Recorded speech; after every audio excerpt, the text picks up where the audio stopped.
This is the FlipNerd.com Expert Real Estate Investing Show, the show for real estate investors, whether you're a veteran or brand new.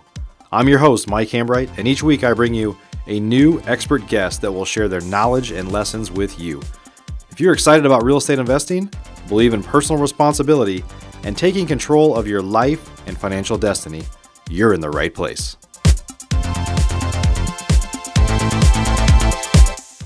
This is episode number 419, and my guest today is Dan Schwartz. Dan and I have become friends over the last few years, and we're both huge believers in what technology can do for your business. Dan operates a couple of different technology products for investors, and given that he literally has hundreds of real estate investor customers, he has his proverbial ear to the ground like few others in our industry. Today, Dan shares what he calls the REI Lead Maximizer, which is the three things that America's top real estate investors are doing today to stay ahead of the competition and to operate the most profitable businesses possible. Get your notepad ready. There's going to be some powerful nuggets in today's show. Let's go ahead and get started. Please help me welcome Dan Schwartz to the show. Dan, welcome to the show.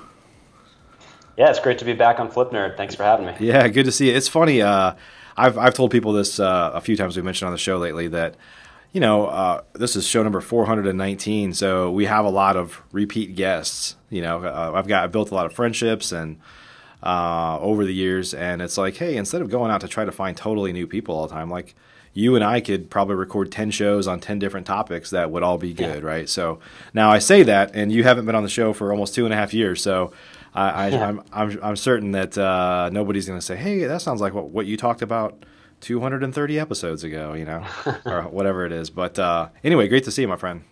Yeah, hopefully I'm 2.5 years wiser. Exactly. Awesome. Well, hey, I know you got some exciting stuff going on with some changes at your end.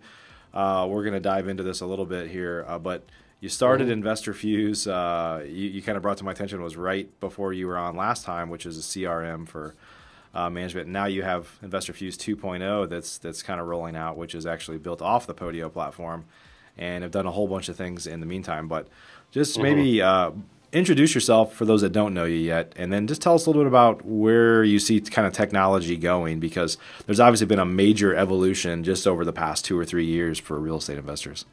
Yeah. So Dan Schwartz, I've been in the investing space since 2010 after I graduated. Started flipping houses, REOs, actually. Those back when REO flipping was like the thing. Yeah. Maybe that's going to be a thing soon again here. And a couple hundred deals later, I realized that I knew how to flip houses, but my systems were a mess. So I sort of got obsessed with systems. I wanted to be able to flip houses while living the lifestyle that I desired, to be able to travel and do things that I wanted to do, and then enjoy life instead of getting sucked into the weeds of running a business and being the bottleneck to everything. Right.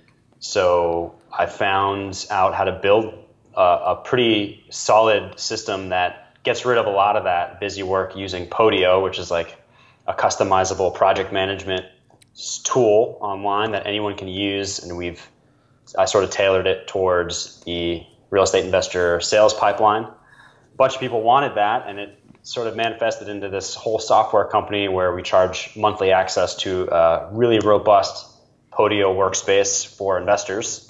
Yep. And that has grown since the last time we talked in February.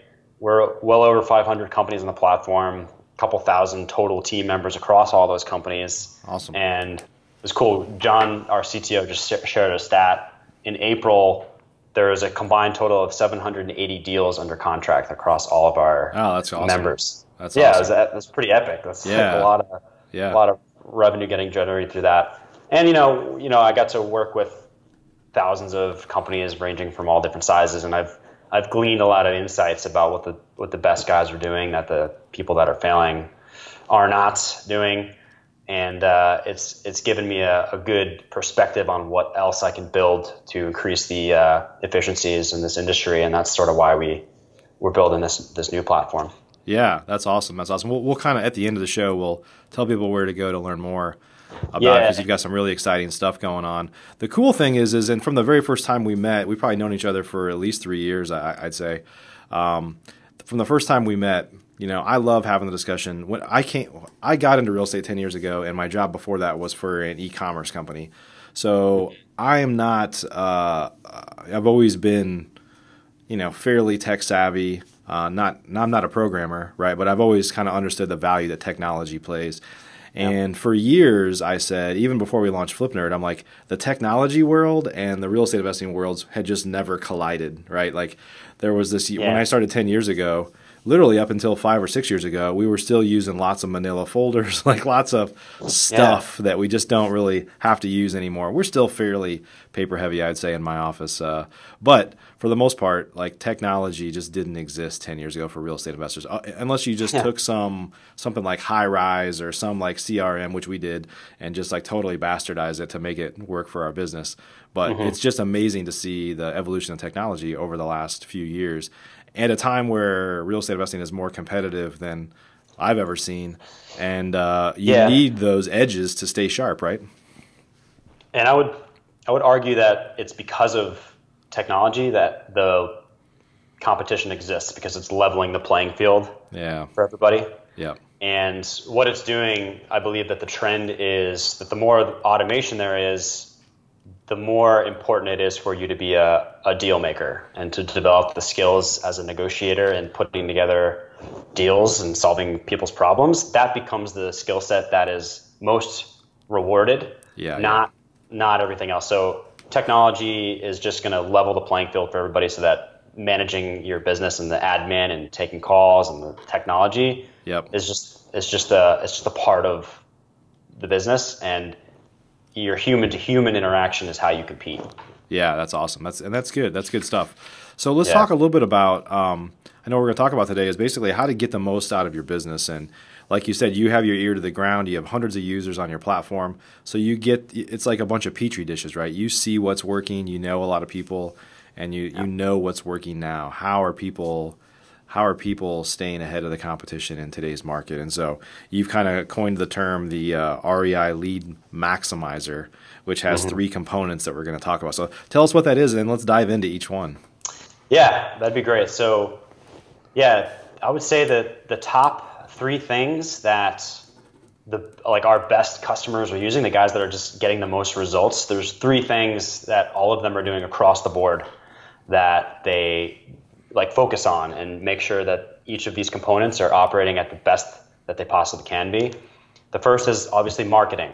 I'm sure this isn't the only podcast episode that we're going to be talking about marketing, but I'll kind of dive into what specifically about marketing lets you set yourself apart. And then, once you're generating your leads, you need a robust follow-up system in order to squeeze more juice out of those leads. Otherwise, you're just wasting money on marketing, and you're going to go broke quicker than the other guy. And then all of this is great, but if you don't have a team in place so that it's not just you holding the bag, then you're never going to be able to scale to your inevitable financial goals. Absolutely. So those are sort of the 3 things. I mean, it sounds obvious, but people forget that they should be focusing on these things, and they get tied down into the operational stuff, whereas you should be building systems for each of these 3 things. And once those are in place, you really can maximize the value of each lead that comes in, and you make a lot of money, and then build a team around that to support that and scale that up. Yeah. If you're an active real estate investor already doing deals and looking to double or triple your business, you should consider joining the Investor Fuel Real Estate Investor Mastermind. We're a small group of investors that share our best practices, tips, and tricks with one another in an effort to all win. We limit our membership to only 1 to 2 members per market, so everyone shares their knowledge, tips, and tricks openly and honestly. Our members include some buying 1 to 2 houses a month, up to some of the most respected investors and leaders in the real estate investing industry, some of which have personally done over 1,000 deals. If you'd like to be considered for our invitation-only world-class mastermind, please visit investorfuel.com to request your personal invitation. Our next meeting is coming up quickly. Go to investorfuel.com now to learn more. System in order to squeeze more juice out of those leads. Otherwise, you're just wasting money on marketing, and you're going to go broke quicker than the other guy. And then all of this is great, but if you don't have a team in place so that it's not just you holding the bag, then you're never going to be able to scale to your, inevitable financial goals. Absolutely. So those are sort of the three things. I mean, it sounds obvious, but people forget that they should be focusing on these things, and they get tied down into the operational stuff. Whereas you should be building systems for each of these three things. And once those are in place, you really can maximize the value of each lead that comes in, and you make a lot of money, and then build a team around that to support that and scale that up. Yeah, absolutely. Well, let's dive into the first one, targeted marketing. So historically, and even today, there's still a lot of real estate investors that are throwing lots of stuff at the wall. They're getting sloppy. In the past, they could have maybe afforded to because their margins are so big, and there's pressure on all that stuff now. So let's talk about targeted marketing. So everybody should read the book 80-20 Sales and Marketing. The 80-20 principle is Pareto's law. 80% of your results come from 20% of the inputs of the work that you're doing. So there's a small thing that's giving you the most results in your marketing. Absolutely. And you need to pinpoint exactly what that is. And for investors, it's targeted lists. It's really, instead of blanket mailing absentee owners like we've been taught to do for years, it's sending to the probates, it's sending to your code violations. It's researching and building a list that other people aren't willing to put the time and effort into researching. There's a lot of services out there that can do this for you, but he who has the better list will inevitably produce more results than the other guy. Sure. So that's for inbound marketing. The big trend that's happening now is outbound marketing, which is cold calling. It's you're driving for dollars. It's you're just going out and talking to people, right? Brent Daniels is sort of becoming the godfather of REI cold calling because he coined the term TTP, which is talk to people. And if you can scale that and you can build a team of cold callers that are just taking one of these targeted lists, calling them up, do you have a property to sell? And doing that every single day, then you're going to be able to get deals faster than the guy that's just crossing their fingers, hoping that someone's going to call them from a postcard. Right. So targeted, right? You're going right to the source. That is sort of the macro trend with marketing. And generally speaking, if it's a harder way to get the deal, it's going to make you the most money because less people are doing that strategy. Yeah, absolutely. And I coach and mentor a lot of people, and I always talk about that. The easier the list is to get and the cheaper it is. Like we have access to data for 3 cents a record now that historically people think it's awesome. It's awesome to get data that cheap. Wow, I was paying 12 cents for that, whatever before. But it's the same data that everybody is using now because it's cheap, right? So the barrier to access that list, the barrier to entry is the lowest for that stuff. So therefore everybody does it. Somehow real estate investors say, well, I got a really good deal on my data, but then they'll spend a ton of money mailing to it, right? And it's like, yeah, the data was cheap, but you're wasting all this money mailing to something that, has no motivation flag on it. Just because it has equity doesn't mean that they're have any motivation to sell, right? Yeah. And those targeted lists will be different per market, but some good ones are notice of default, foreclosure lists, people that are behind on their mortgage, high equity vacant houses. If you're in an area like Baltimore, there's a lot of those, or Detroit. And I'm sure if you're a member of Flip Nerd, you have access to resources on how to get all that type of stuff. And there are companies and lead generation services that can help you with that. But in general, that's where the trend is. And then also, the best investors I know are simultaneously building a brand. So this is the intangible asset that they have, a brand in their marketplace where people, when they're ready to sell, they just know to call this person. And this may sound like a pipe dream to you, but it's actually something that you can work towards by reinvesting the profits from your inbound and outbound marketing into brand building activities. What are brand building activities? Website, testimonials, YouTube videos, things that exist perpetually online. Also, media coverage, outdoor signage, park benches. These are the type of things that like the big players are doing, and everybody can work up to this, but you don't start with that, right? Like I wouldn't recommend going out and getting a billboard if you're just starting out, right? Right, First, right. you do those boots on the ground activities. You scale into inbound marketing, and then while you're doing this, you're building a brand online, and you're boosting your rankings for your SEO so that your website shows up when people type in "I need to sell my house." Right. That's awesome. And, yeah. So you scale. Any thoughts on? I'm sorry. Go ahead. Talk a little bit about real fast, just to get your take on it. How to stand out from your brand. Obviously, you're talking about how to build your brand, doing some brand marketing. But talk about like picking a brand. So sometimes people pigeonhole themselves into some name that they like can't use if they go into another market, and not everybody's going to go into multiple markets. But just talk about the importance of building, trying to come up with a brand that's not necessarily like Mike buys houses. Maybe it is. Maybe that's fine. But just your thought on picking a brand for people that are like new or newer and they don't really have a brand. They could kind of pivot at this point. But give us your thoughts. Great question. No, that's a solid question, and the answer came. I only ask good questions, Dan. All my questions are the best. Yeah. So the answer came to me as you were asking that, and you don't have to pick a brand. Your brand shows up as a result of who you are. So how you operate, your personality, the way that you like to conduct yourselves in business is your brand. Maybe you're a little goofy. Maybe you're a little bit quirky. That should show up in your brand. Maybe you're just like a get-ish done right away type of person, and you're willing to display that side of you online and say like, listen, we don't mess around.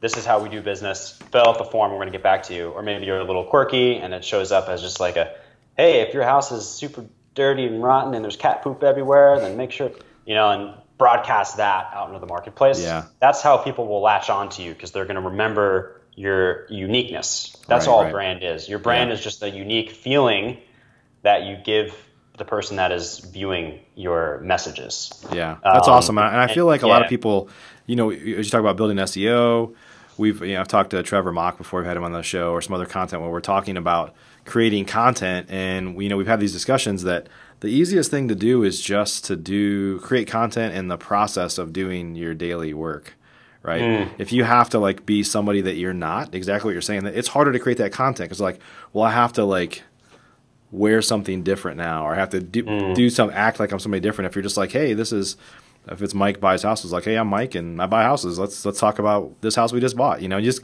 kind of, it's so much easier to create content. I mean, again, this is episode number 419. Across our other podcasts, we have 1,500 episodes.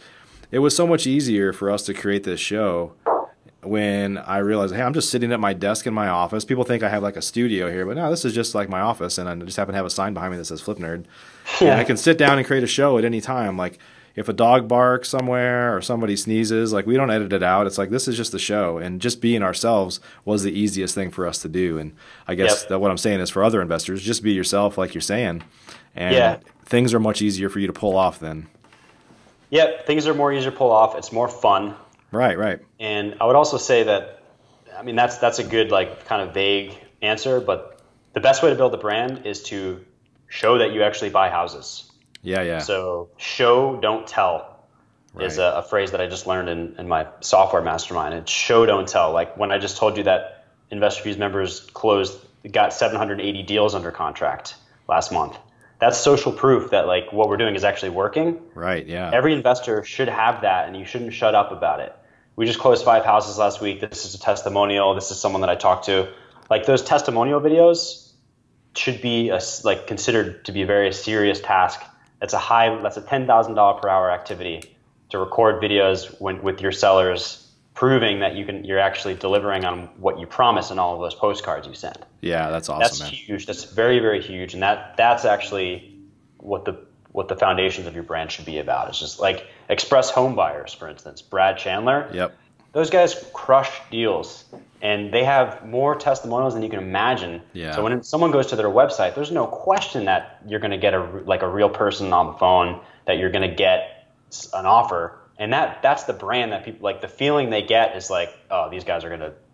I finally found the person I'm gonna work with. Like I don't have to be shopping around anymore. Right. So you really lean into that, and that's how you build a solid brand, at least with your online presence. Yeah.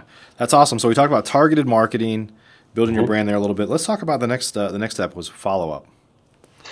Yeah. So 10 years ago, how did people follow up with leads? I don't even know anymore because I'm so into the This is not a automation. joke. This is going to make me sound like an old man, okay? But there's a friend of mine that was buying. They were buying 100 plus houses a year, and literally what they did is, even when we started having CRMs, they literally had like a recipe box with note cards in it, and it is a system, right? It's cheesy, but they would say follow up in a week, 14 days, 30 days, and just take that card and we bump it back to the 30 days. I just followed up. Let me call them again in 30 days. And there's no high technology there, but there's some simplicity in making sure that you do it, right? So, Yeah. and I'm not saying that's what all people did. You know, a lot of people were using up until like you built your platform and we really started to get a lot of traction here with different CRMs. Some people were using Excel and spreadsheets to do things, which is chaotic at best, right? But, So chaotic. but yeah, follow up was critical though. Yeah. So go ahead. When you're generating thousands of leads, I can't imagine using like a paper-based system like that. Yeah. In fact, I believe the spreadsheet is what allowed investors to really start doing 5 to 10 deals a month. Because before then, you just the papers stacking up this high on your desk, and I'm sure there were people like that, and some might even be listening. Unfortunately, there probably still are. So hopefully, hopefully, listen today and change their ways. The value of your business is directly tied to your follow-up system. Yeah. You need to have a rocking follow-up system, and what that means is every lead that comes in is immediately qualified. Is it a lead or is it not a lead? Every lead has to go through that process, and then once it's qualified as a lead, that lead should not hear the end of you until they tell you to stop contacting them or they sell their house. Exactly. And in order to do that, when you're generating thousands of leads, you need to have a CRM. You just have to have a CRM, whether it's a spreadsheet. Don't get a spreadsheet. Or one of the many tools out there, shameless plug InvestorFuse. You need to have a CRM in place to capture and qualify and follow up with all those leads at scale. Just otherwise, your head's gonna spin and you're gonna pull all your hair out, and all that money you're spending to do what we just talked about is just gonna go down the drain, and your competitor is gonna take that deal. Absolutely. So make your follow-up messaging personalized so it doesn't feel like it's coming from some bot. And if you can execute that at scale and consistently follow up and stay on this seller's radar, then you're going to extract more dollars out of every single lead than the next guy. And so I'd say the frequency at which you contact these people, make sure to use multiple channels: email, text messaging, phone calls, voicemails, physical mail. Use all of these follow-up channels because different people respond to different, tactile messages. Absolutely. And the frequency, the medium, and the message needs to reflect your brand, like we just talked about. And the more you can do that at scale, the more of those will come back as signed contracts. Yeah, I would say literally. So I gave a presentation last night to a large group, and I talked about. I usually give this example. 90% of my deals come from follow-up. Like over 10 years, hundreds of deals. 90% of them come from follow-up. Now, sometimes we get a deal within a week or two. That's pretty common. It's not right away, but it's within a couple weeks. But I give this example often. In fact, we have a house under contract right now. We're supposed to close in 2 weeks. That we generated that lead a year ago, and we just kept calling the guy every 30 days. We're touching him, and finally he came around and said, he appreciated that we were staying on him. Right? He appreciated that fact. Yeah. He's like, let's talk about it now. So it gives you an air of professionalism. Yeah. Right. So of course you got to do it right, but we got the house under contract. We're supposed to close in a couple weeks here. But what he said was after we got under contract, he's like, I actually have 40 houses and I'm going to sell them all. He's like, I want to give you guys first shot at all of them. So I don't know if we're going to get them all. I don't know what's going to happen, but that was a result of our follow-up. And without taking too much time on the show, I give an example of a house that we got here about a year or so ago that our first offer was 54 months earlier. And we just followed up monthly for about 54 months. And most of the time we got a voicemail. But we have a process where my VA, I have a VA that does follow-up, Edwin. He's been with me for 6 years. He calls every 30 days, and usually he gets voicemail. And he would put it in our CRM, call that voicemail, set himself a task to call again in 30 days.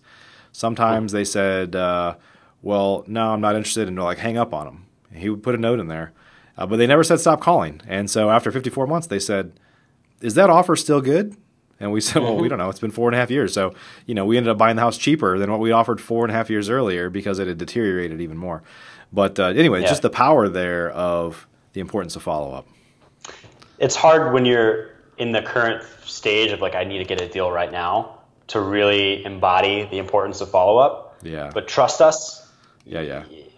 Trust us. Just trust us. The majority of your deals are going to come from follow-up because think about the situation they're in. Selling a house is not something that just you do on a drop of a dime. It's a process that takes time for them to think it over. The circumstances of people's lives need to congeal perfectly so that they can actually move out of their house and sell it, or it requires finesse over time. Sure. And it needs the best way to do it is to set it and forget it and use a system like an investor fuse to automatically follow up with people. Yep. And this is kind of a good segue into the next thing, because if the CRM isn't doing it, you got to make sure your team is doing it. So should we talk about team now? Yeah, let's jump into team, yeah. I don't know about you, but I don't want to do personally 5 deals a month by myself. I don't want to do all the work that entails. Right. I would rather, there's John D. Rockefeller quote is, I'd rather make 1% off 100 person's effort than 100% of my own. Yep. Because that scales. You can scale that and make just as much as you would if you were doing it all by yourself. Absolutely. More. Right? Well beyond that. And you're creating an asset that maybe you could sell one day. And you're giving yourself a forcing function to become a leader, to learn entrepreneurship, to learn the importance of building systems, to learn how to focus on the right things. And that kind of goes into other areas of your life. It frees up your time so you can focus on the things that you like. It helps you find more time to eat healthy, to work out, to do the things that you enjoy, which might be building systems for your business. That's kind of what it is for me. I'm a geek. It's like a positive feedback loop once you realize the importance of having team members. So not only that benefit, but you're going to make a ton of money doing more deals, because now the marketing systems that you have in place that are generating these leads to go into your follow-up system are now getting plugged into a system that your team can operate in. And hopefully you have the basic foundations of what I call the essential wholesaling team, which is first of all, you have an admin person, someone behind the scenes that's doing basically anything that you would do on your computer, pulling comps, entering data into your system, administrative stuff. That's just good to have that person online. But if you're just starting out and you don't have anyone hired yet, the first person who I would hire is a lead manager. This is crucial. This is the first hire, someone to qualify all of the leads that are coming in and just go through your seller lead sheet and ask the questions and determine if you have a deal or not. And that person should be well-versed in how to use your follow-up system. Ideally, they're doing the follow-up for you as well.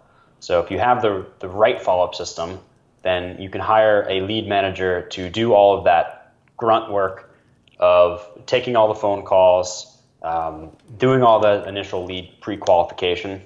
At that point, once it becomes a lead, it gets handed off to your acquisitions team.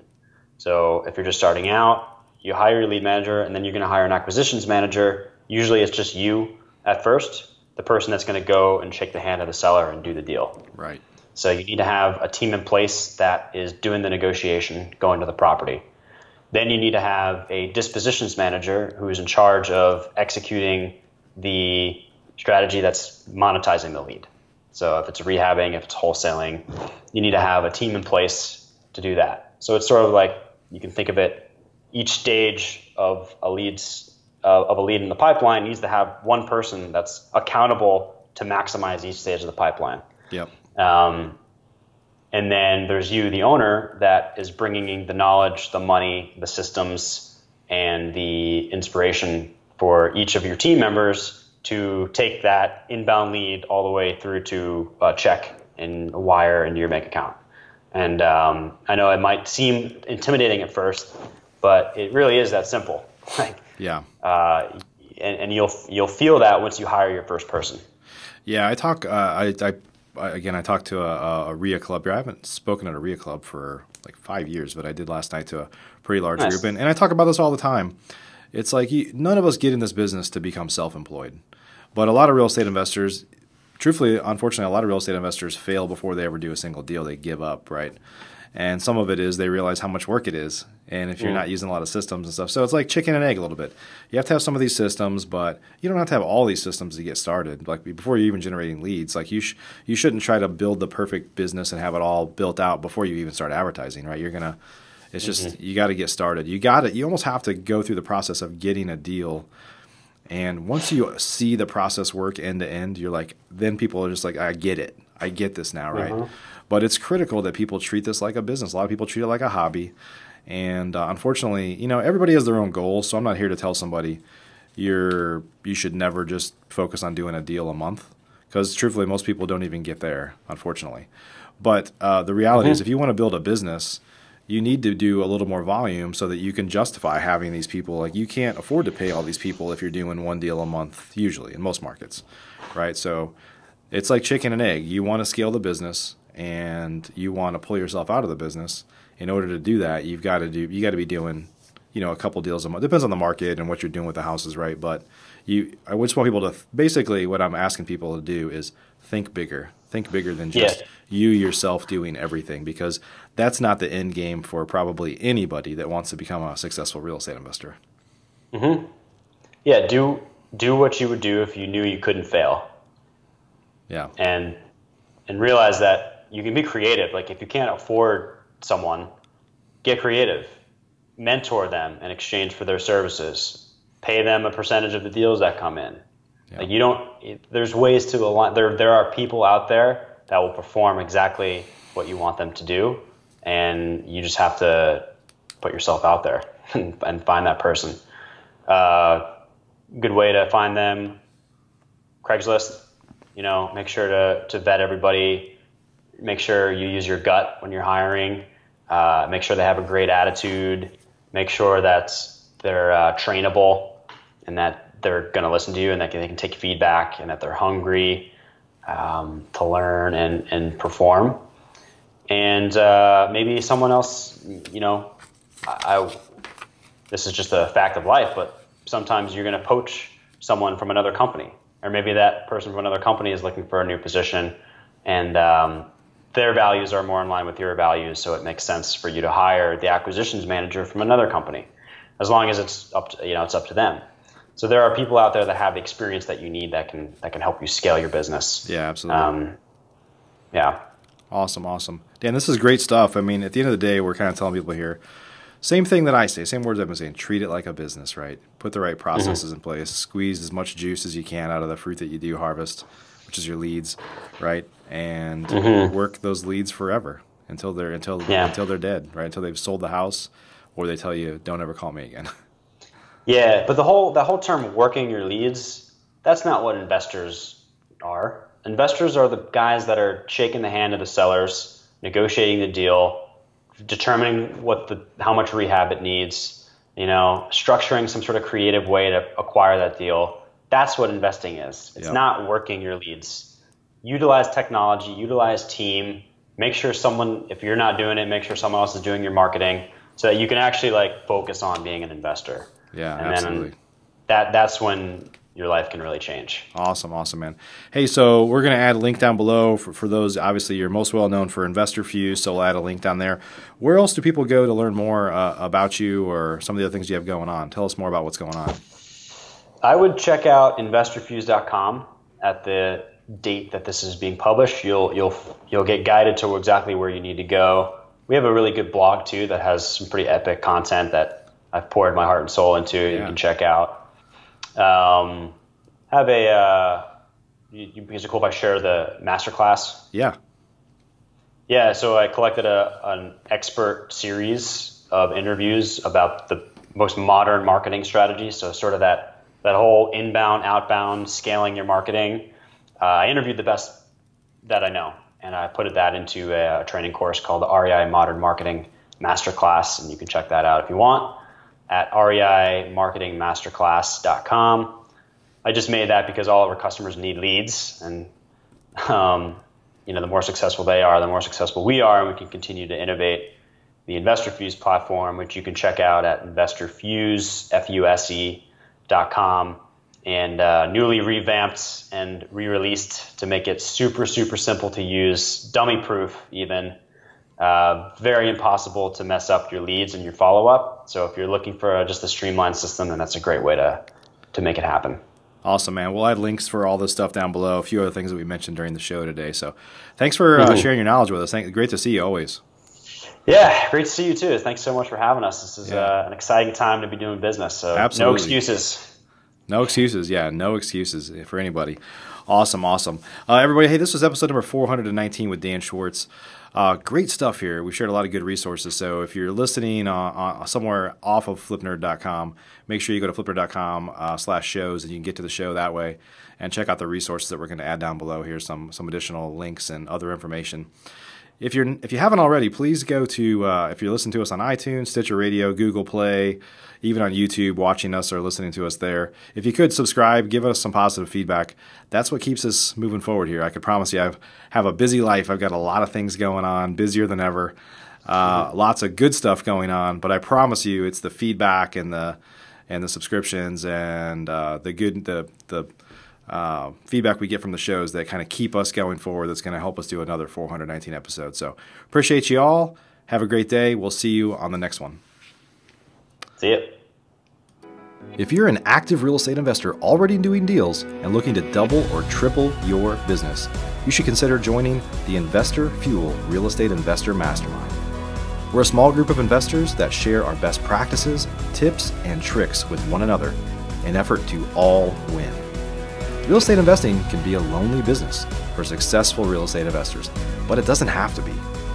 Investor Fuel members meet 4 times a year, but we talk to each other 365 days a year, and we focus on improving the profitability of our businesses, improving the quality of our lives. That's why we do this, right?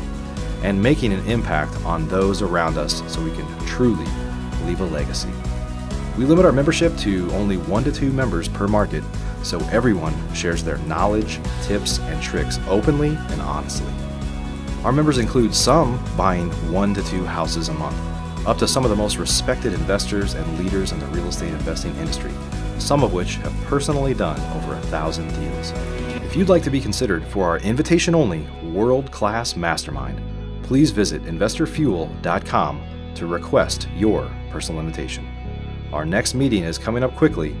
Go to investorfuel.com now to learn more.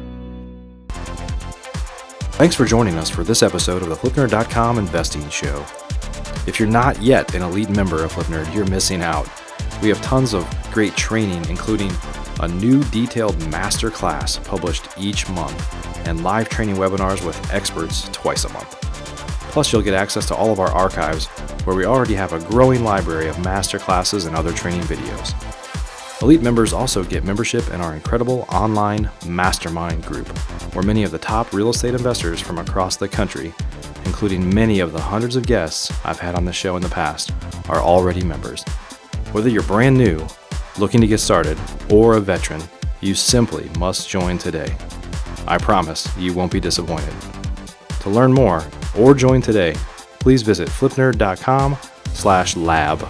That's flipnerd.com/lab. See you on the next show.